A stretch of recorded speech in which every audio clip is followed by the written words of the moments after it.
ಸಾಯಿರಾಮ್. ಸಮರ್ಥ ಸದ್ಗುರು ಸಾಯಿನಾಥ್ ಮಹಾರಾಜ್ಗೆ ಜೈ. ನಮ್ಮ ಸಾಯಿ ಕುಟುಂಬದ ಎಲ್ಲ ಸಾಯಿ ಭಕ್ತರಿಗೆ ನಮಸ್ಕಾರ. ಸಾಯಿ ಆಶೀರ್ವಾದ ಸದಾ ನಿಮ್ಮ ಮೇಲೆ ಇರಲಿ ಅಂತ ಬಾಬಾಗೆ ಬೇಡ್ಕೊಂತ ಇವತ್ತಿನ ವಿಡಿಯೋ ಶುರು ಮಾಡ್ತಾ ಇದ್ದೀನಿ. ಇವತ್ತಿನ ವಿಡಿಯೋದಲ್ಲಿ ಸಾಯಿ ಏನು ಹೇಳ್ತಾ ಇದ್ದಾರೆ ಅಂದರೆ, ಮಗು, ಇದೇ ನಿನ್ನ ಗೆಲುವಿನ ಅಡಿಪಾಯ. ಬ್ರಹ್ಮ ಮುಹೂರ್ತದಲ್ಲಿ ಕೇವಲ ಒಂದು ಕೆಲಸವನ್ನು ಮಾಡಿ ರಾಜಯೋಗ ಆರಂಭವಾಗುತ್ತದೆ ಅಂತ ಸಾಯಿ ನಮಗೋಸ್ಕರ ಒಳ್ಳೆಯ ಸಂದೇಶವನ್ನು ತಂದಿದ್ದಾರೆ. ಇದರಿಂದ ನಮಗೆ ಏನು ಹೇಳಬೇಕು ಅಂತ ಬಂದಿದ್ದಾರೋ ಈ ಸಂದೇಶವನ್ನು ತಪ್ಪದೆ ಕೇಳಿ. ಈ ಗುರುವಾರ ದಿನ ಒಳ್ಳೆಯ ವಾರ್ತೆ ತಂದಿದ್ದಾರೆ. ಎಲ್ಲರೂ ಕೂಡ ಇವತ್ತಿನ ದಿನದಿಂದ ನಮ್ಮ ಕಷ್ಟಗಳನ್ನು ದೂರ ಮಾಡ್ಕೊಳ್ಳೋಕ್ಕೆ ಒಂದು ಪ್ರಯತ್ನವನ್ನು ಮಾಡೋಣ. ಇಂದು ನಿನ್ನ ಮನಸ್ಸಿನಲ್ಲಿ ಒಂದು ಪ್ರಶ್ನೆ ಇರಬಹುದು, ನಾನು ಇಷ್ಟೊಂದು ಪ್ರಯತ್ನ ಮಾಡುತ್ತಿದ್ದೇನೆ, ಆದರೂ ಯಾಕೆ ನನ್ನ ಜೀವನದಲ್ಲಿ ಸಮಸ್ಯೆಗಳು ಕಡಿಮೆಯಾಗುತ್ತಿಲ್ಲ ಅಂತ ನೀನು ಚಿಂತೆ ಮಾಡ್ತಾ ಇದ್ದೀಯ. ಬೆಳಿಗ್ಗೆ ಕಣ್ಣು ತೆರೆದೆ ಕ್ಷಣದಿಂದಲೇ ಕೆಲವರಿಗೆ ಚಿಂತೆ ಆರಂಭವಾಗುತ್ತದೆ.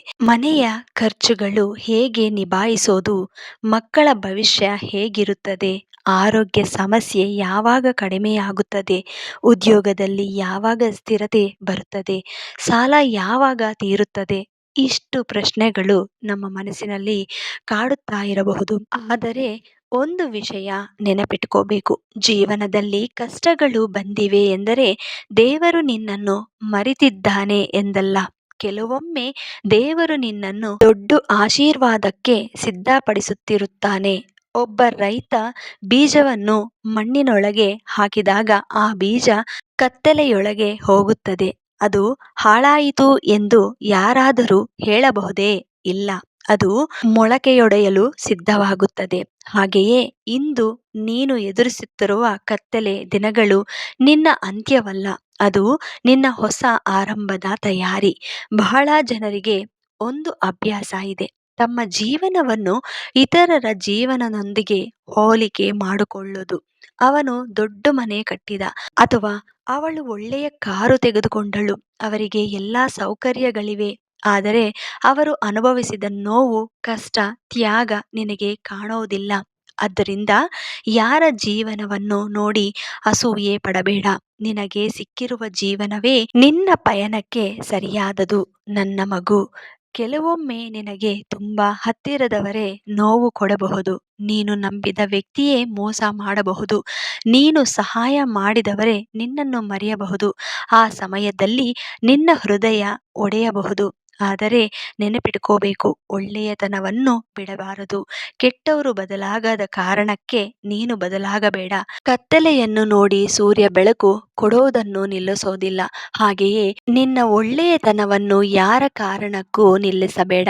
ಇಂದು ಈ ಜಗತ್ತಿನಲ್ಲಿ ಬಹಳ ಜನರು ಹಣ ಸಂಪಾದಿಸಲು ಓಡುತ್ತಿದ್ದಾರೆ, ಆದರೆ ಶಾಂತಿಯನ್ನು ಕಳೆದುಕೊಳ್ಳುತ್ತಿದ್ದಾರೆ. ಹಣದಿಂದ ಔಷಧಿ ಖರೀದಿಸಬಹುದು, ಆದರೆ ಆರೋಗ್ಯ ಖರೀದಿಸಲು ಸಾಧ್ಯವಿಲ್ಲ. ಹಣದಿಂದ ಮನೆ ಕಟ್ಟಬಹುದು, ಆದರೆ ಸಂತೋಷದ ಕುಟುಂಬವನ್ನು ಖರೀದಿಸಲು ಸಾಧ್ಯವಿಲ್ಲ. ಆದ್ದರಿಂದ ಜೀವನದಲ್ಲಿ ಹಣ ಮುಖ್ಯವಾದರೂ ಮನಸ್ಸಿನ ಶಾಂತಿ ಅದಕ್ಕಿಂತ ಹೆಚ್ಚಾಗಿ ಮುಖ್ಯ. ಪ್ರತಿದಿನ ಕನಿಷ್ಠ 5 ನಿಮಿಷ ನಿನ್ನ ಆತ್ಮದೊಂದಿಗೆ ಮಾತನಾಡು. ಮೊಬೈಲ್ ದೂರವಿಡು, ಚಿಂತೆಗಳಿಗೆ ಮರೆತು ಬಿಡು. ಕಣ್ಣು ಮುಚ್ಚಿ ದೇವರನ್ನು ನೆನಪು ಮಾಡು. ನಿನ್ನ ಮನಸ್ಸು ನಿಧಾನವಾಗಿ ಹಗುರವಾಗುತ್ತದೆ. ಇಂದು ಅನೇಕ ಕುಟುಂಬಗಳಲ್ಲಿ ಜಗಳಗಳು ನಡೆಯುತ್ತವೆ. ಕಾರಣ ದೊಡ್ಡದೇನೋ ಅಲ್ಲ, ಒಬ್ಬರು ಕೇಳೋದಿಲ್ಲ, ಇನ್ನೊಬ್ಬರು ಅರ್ಥ ಮಾಡಿಕೊಳ್ಳೋದಿಲ್ಲ. ಮಾತು ಕಡಿಮೆಯಾಗಿ ಅಹಂಕಾರ ಹೆಚ್ಚಾಗಿದೆ. ನೆನಪಿಟ್ಟುಕೋ, ಒಂದು ಸಂಬಂಧವನ್ನು ಉಳಿಸಲು ಕೆಲವೊಮ್ಮೆ ಗೆಲ್ಲೋದಕ್ಕಿಂತ ಬಗ್ಗೋದು ದೊಡ್ಡದು. ಕ್ಷಮಿಸೋದು ದುರ್ಬಲತೆಯಲ್ಲ, ಅದು ಶಕ್ತಿಯ ಸಂಕೇತ. ನಿನ್ನ ಮನೆಯಲ್ಲಿ ಹಿರಿಯರಿದ್ದರೆ ಅವರನ್ನು ಗೌರವಿಸು. ಅವರ ಆಶೀರ್ವಾದ ನಿನ್ನ ಅದೃಷ್ಟವನ್ನು ಬದಲಾಯಿಸಬಹುದು. ನಿನ್ನ ಮಕ್ಕಳೊಂದಿಗೆ ಸಮಯ ಕಳೆಯು. ಒಂದು ದಿನ ಹಣವನ್ನು ಮತ್ತೆ ಸಂಪಾದಿಸಬಹುದು, ಆದರೆ ಕಳೆದು ಹೋದ ಸಮಯವನ್ನು ಮತ್ತೆ ಪಡೆಯಲು ಸಾಧ್ಯವಿಲ್ಲ. ನನ್ನ ಮಗು, ನೀನು ಇಂದು ಅನುಭವಿಸುತ್ತಿರುವ ಪ್ರತಿಯೊಂದು ಕಣ್ಣೀರಿನ ಹನಿ ವ್ಯರ್ಥವಾಗುವುದಿಲ್ಲ. ನಿನ್ನ ಪ್ರತಿಯೊಂದು ಪ್ರಾರ್ಥನೆ ನನ್ನವರೆಗೆ ತಲುಪುತ್ತದೆ. ನೀನು ರಾತ್ರಿಯೊತ್ತು ಒಬ್ಬಳೇ ಅಳುವಾಗಲೂ ನಾನು ನಿನ್ನೊಂದಿಗೆ ಇರುತ್ತೇನೆ. ನೀನು ನಿರಾಶೆಯಲ್ಲಿ ಕುಳಿತಾಗಲೂ ನಾನು ನಿನ್ನನ್ನೇ ನಿನ್ನ ಪಕ್ಕದಲ್ಲೇ ಇರುತ್ತೇನೆ.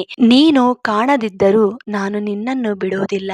ಕೆಲವರು ಹೇಳುತ್ತಾರೆ ನನ್ನ ಅದೃಷ್ಟವೇ ಕೆಟ್ಟದು. ಆದರೆ ನಾನು ಹೇಳುತ್ತೇನೆ ಅದೃಷ್ಟಕ್ಕಿಂತ ದೊಡ್ಡದು ನಿನ್ನ ಪರಿಶ್ರಮ. ಪರಿಶ್ರಮಕ್ಕಿಂತ ದೊಡ್ಡದು ನಿನ್ನ ನಂಬಿಕೆ. ನಂಬಿಕೆ ಇದ್ದರೆ ಅಸಾಧ್ಯವು ಸಾಧ್ಯವಾಗುತ್ತದೆ. ಇಂದು ನಿನ್ನ ಜೀವನದಲ್ಲಿ ಏನಾದರೂ ಕಳೆದು ಹೋಗಿರಬಹುದು. ಒಬ್ಬ ವ್ಯಕ್ತಿ, ಒಂದು ಅವಕಾಶ, ಒಂದು ಸಂಬಂಧ, ಒಂದು ಕನಸು. ಆದರೆ ನೆನಪಿಟ್ಟುಕೋಬೇಕು, ದೇವರು ಒಂದು ಬಾಗಿಲು ಮುಚ್ಚಿದಾಗ ಮತ್ತೊಂದು ಬಾಗಿಲು ತೆರೆಯಲು ಸಿದ್ಧವಾಗಿರುತ್ತಾನೆ. ಅದರಾಗಾಗಿ ಸ್ವಲ್ಪ ತಾಳ್ಮೆ ಬೇಕು. ಮಗು, ನಾಳೆ ಏನಾಗುತ್ತದೆ ಎಂಬ ಭಯದಲ್ಲಿ ಇಂದಿನ ಸಂತೋಷವನ್ನು ಕಳೆದುಕೊಳ್ಳಬೇಡ. ಇಂದು ನಿನಗೆ ಸಿಕ್ಕಿರುವ ಕ್ಷಣವೇ ಅಮೂಲ್ಯ ಅಂತ ನಾನು ಹೇಳುತ್ತೀನಿ. ಕೃತಜ್ಞತೆಯಿಂದ ಬದುಕು. ನಿನ್ನ ಬಳಿ ಇರೋದನ್ನು ಮೆಚ್ಚು. ನಿನ್ನಿಂದ ಆಗುವಷ್ಟು ಒಳ್ಳೆಯದು ಮಾಡು. ಯಾರಿಗೂ ನೋವು ಕೊಡಬೇಡಿ.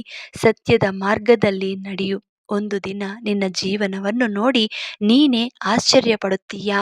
ಅಷ್ಟು ಕಷ್ಟಗಳನ್ನು ದಾಟಿ ನಾನು ಇಲ್ಲಿಗೆ ಬಂದೇನೆ ಎಂದು ಆ ದಿನ ದೂರವಿಲ್ಲ.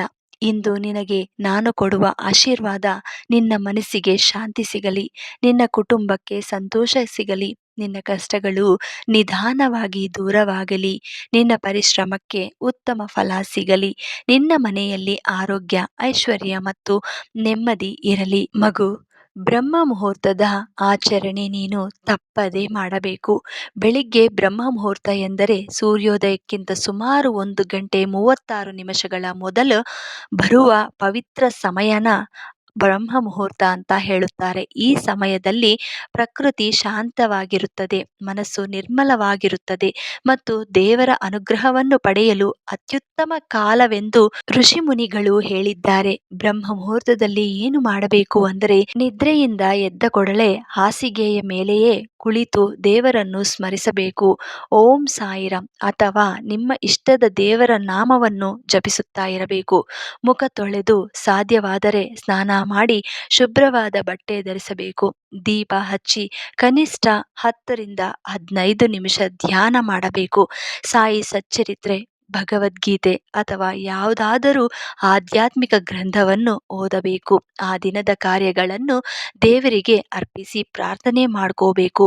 ಮನಸ್ಸಿಗೆ ಶಾಂತಿ ಸಿಗುತ್ತದೆ. ಬ್ರಹ್ಮ ಮುಹೂರ್ತದಲ್ಲಿ ಮಾಡೋದರಿಂದ ಇವುಗಳು ನಿಮ್ಮ ಜೀವನದಲ್ಲಿ ಶಾಂತಿ, ಸಂತೋಷ ಇರುತ್ತದೆ. ಆರೋಗ್ಯ ಕೂಡ ಹೆಚ್ಚಾಗುತ್ತದೆ. ದೇವರ ಕೃಪೆ ಸುಲಭವಾಗಿ ದೊರೆಯುತ್ತದೆ. ದಿನವಿಡೀ ಉತ್ಸಾಹ ಮತ್ತು ನೆಮ್ಮದಿ ಇರುತ್ತದೆ. ಮಗು, ದಿನದ ಮೊದಲು ಕ್ಷಣಗಳನ್ನು ದೇವರ ನೆನಪಿನಲ್ಲಿ ಕಳೆಯಬೇಕು.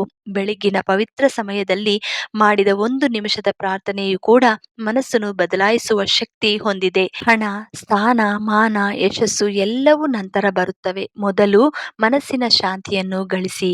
ಬ್ರಹ್ಮ ಮುಹೂರ್ತದಲ್ಲಿ ನನ್ನನ್ನು ಸ್ಮರಿಸಿದವರ ಮನೆಗೆ ನಾನು ಸ್ವತಃ ಬರುತ್ತೇನೆ.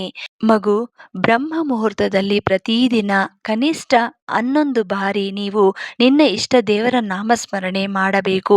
ನಿಮ್ಮ ಮನಸ್ಸಿನಲ್ಲಿ ಹೊಸ ಬೆಳಕು ಮಾಡುತ್ತದೆ. ಜೀವನ ಯಾವತ್ತೂ ಸಂತೋಷವಾಗಿರಬೇಕು ಅಂದರೆ ಈ ಕೆಲಸಗಳು ಪ್ರತಿದಿನ ನೀನು ನಿಮ್ಮ ಮನೆಯಲ್ಲಿ ಶುರು ಮಾಡಿ ಖಂಡಿತ ನಿನ್ನ ಆರೋಗ್ಯ ಹೆಚ್ಚಾಗುತ್ತದೆ ಅಂತ ಸಾಯಿ ಇವತ್ತು ಒಳ್ಳೆಯ ಸಂದೇಶವನ್ನು ಹೇಳಿದ್ದಾರೆ. ಇದು ನಿಮಗೆ ಇಷ್ಟ ಆಯಿತು ಅಂದರೆ ನಿಮ್ಮ ಫ್ರೆಂಡ್ಸ್ ಆ್ಯಂಡ್ ಫ್ಯಾಮಿಲೀಸ್ಗೆ ಶೇರ್ ಮಾಡಿ, ಲೈಕ್ ಮಾಡಿ. ಹೊಸದಾಗಿ ನಮ್ಮ ಚಾನಲ್ನ ನೋಡ್ತಾ ಇರೋವಂಥವರು ದಯವಿಟ್ಟು ಸಬ್ಸ್ಕ್ರೈಬ್ ಮಾಡಿಕೊಂಡು ಸಪೋರ್ಟ್ ಮಾಡಿ. ಮತ್ತೆ ಇನ್ನೊಂದು ವಿಡಿಯೋದಲ್ಲಿ ಭೇಟಿಯಾಗ್ತೀನಿ. ಅಲ್ಲಿವರೆಗೂ ನಮಸ್ಕಾರ. ಸರ್ವೇ ಜನ ಸುಖಿನೋ ಭವಂತು. ಜೈ ಸಾಯಿರಾಮ್.